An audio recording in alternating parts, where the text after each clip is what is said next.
السلام عليكم يا حلوين، يا رب تكونوا كويسين وبخير. جايلكم بقى النهارده بفيديو جديد، جايلكم بقى بصينيه سمك مكاريل. بصوا خطيره، يعني هتاكلوا صوابعكم وراها.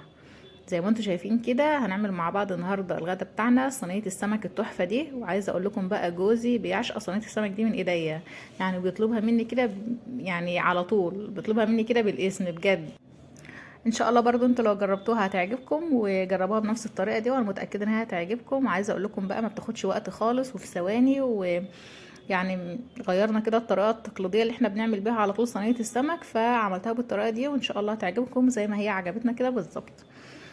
اول حاجه طبعا مجهزه الخضار بتاعي ومجهزه السمك بتاعي ومنضفاه كويس جدا زي ما انتم شايفين، قلبه ابيض اهو فل ما فيش فيه اي حاجه.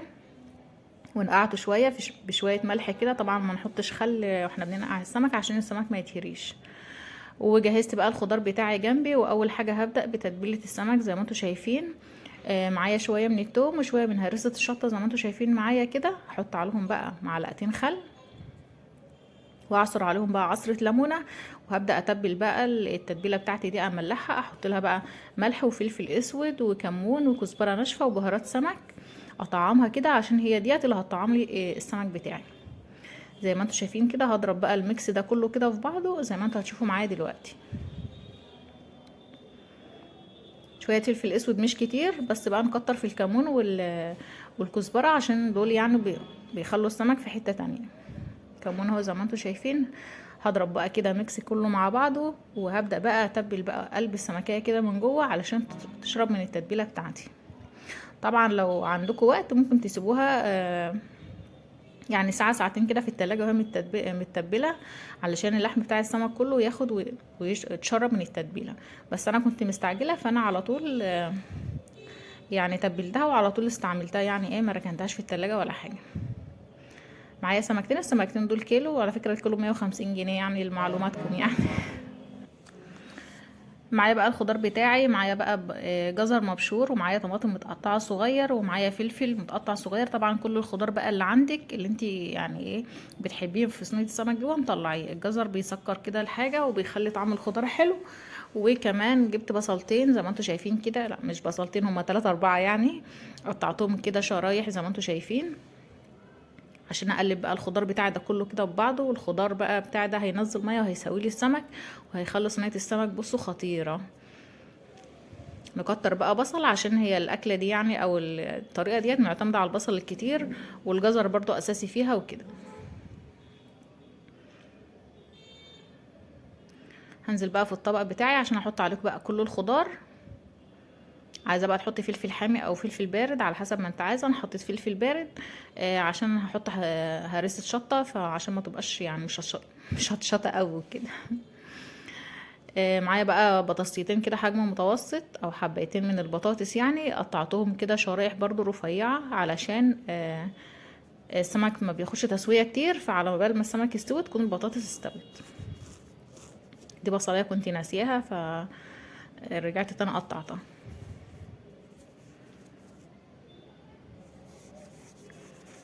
عايزه اقول لكم ان طعم الخضار اصلا بيبقى كمان يعني بصي يتاكل كده بالعيش او يتاكل بقى برز كده، يعني ايه تحسوا ان هو طعمه فظيع، يمكن احسن من طعم السمك اصلا يعني.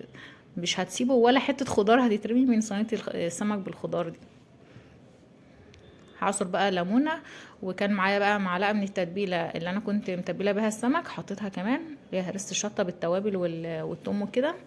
وهرجع بقى اتبل الخضار علشان كل يعني يبقى في الاخر الطعم كله واحد، ما يبقاش السمك متطعم كده واخد من التتبيله ولا الخضار ملوش طعم. هدي بقى تقليبه وادعك بقى الخضار كده بايديا. دي خطوه مهمه جدا عشان اتاكد ان البصل بقى اتفكك من بعضه كده والبطاطس والحاجات دي. كل الخضار خد من التتبيله اللي انا عملتها. طبعا لو عايزه تلبسي جلافز البسي، بس انا ما كانش موجود عندي، وغير كده انا ايديا انضف من الجلافز اصلا يعني. فانا ما بحبش اصلا اشتغل بجوانتي او اي حاجه. بتبقى الصينيه بتاعتي حطيت فيها شويه زيت، ونزلت فيها بقى بميكس الخضار ده. شايفين اصلا لونه عامل ازاي، وريحته بقى بعد ما حطيت عليه التوابل دي ريحته كانت خطيره اصلا. هجيب بقى السمك بتاعي واقطعه بقى التقطيع اللي انا عايزاها. انا هقطعه بقى شرايح كده، مش هقطعه يعني قطعتين او 3، لا انا هقطعه بقى شرايح كده عشان ارصه بقى في الصينيه بتاعتي ويتبل بقى من طعم الخضار ده. وبصوا هيبقى جميل.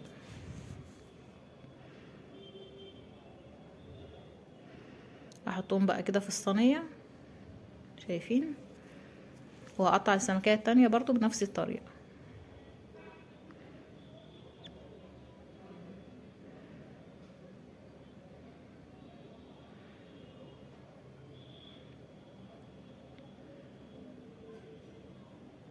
هبدأ بقى اظبطهم كده في الصينية، شايفين بقى شكلهم عامل ازاي.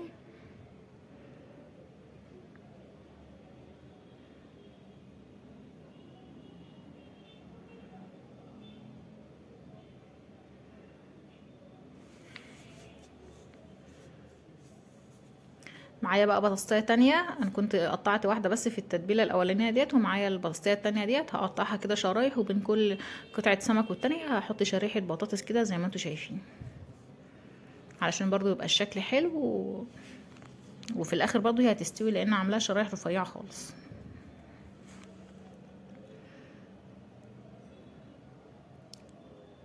شوية زيت بقى وهدخلها بقى على الفرن، احطها في الرف اللي في الوسط او في الرف اللي في النص على نار عالية كده، علشان الخضار بقى ينزل المية بتاعته والبخار كده.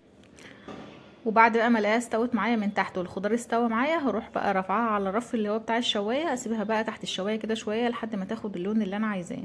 يعني مش هتاخد وقت كتير في الفرن، يعني تقريبا تلت ساعه على الفرن من تحت، و10 دقايق بس عشان تاخد اللون التحفه ده تحت الشوايه. وهنا بقى صينيه السمك بتاعتي خلصت، شايفين بقى بصوا خطيره بجد، شايفين بقى شكلها عامل ازاي، وطعمها كمان احلى بكتير كمان، ولا ريحتها بقى يعني ريحتها بصوا كانت قلبة العمارة والله. ده بقى شكلها، بتمنى بقى تجربوها بنفس الطريقة وان شاء الله هتعجبكم ومش هتندموا بجد.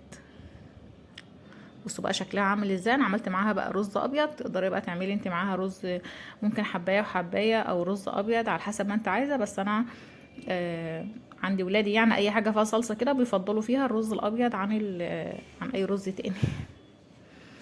هنا بقى هغرف بقى منها كده في الطبق عشان تشوفوا شكلها بجد تحفه، وما خدتش وقت يعني تحضيرها، ما خدش وقت خالص معايا، 10 دقايق كنت محضراها، وخدت شويه في الفرن عبال ما انا كنت سويت الرز، وفي ثانيه عملت احلى غدا. شايفين بقى شكلها عامل ازاي، والصوص بقى بتاع الخضار ده بصوا خطير، يعني ده خطير خطير بجد. وكمان سهله وسريعه ان احنا نعملها في رمضان، مش هتاخد مننا وقت ولا هنضطر ان احنا نقف كتير في المطبخ. في ثواني، احنا عارفين اي اكل اصلا فيها سمك ما بتاخدش مننا وقت كتير، وتحضيرها بيكون سهل جدا. شايفين بقى السمك مستوي ازاي، والخضار بقى بصوا دايب خالص، والبطاطس بقى طعمها جميل، ولا مزفرة ولا اي حاجة من السمك. جربوها، انا كنت برضو قبل كده كنت بقول إن استحالة اعمل بطاطس مع السمك، البطاطس تبقى زفرة، بس لا لما جربت لا البطاطس طعمها اصلا تحفة. والسمك اهو مستوي والخضار معايا دايب، وبس كده ده كان غدانا، ودي كانت صينية السمك بتاعتي. جربوها بنفس الطريقة وان شاء الله هتعجبكم، وما تنسوش بقى تحطوا لي لايك للفيديو، وشوفوا وشكم بخير ومع السلامة.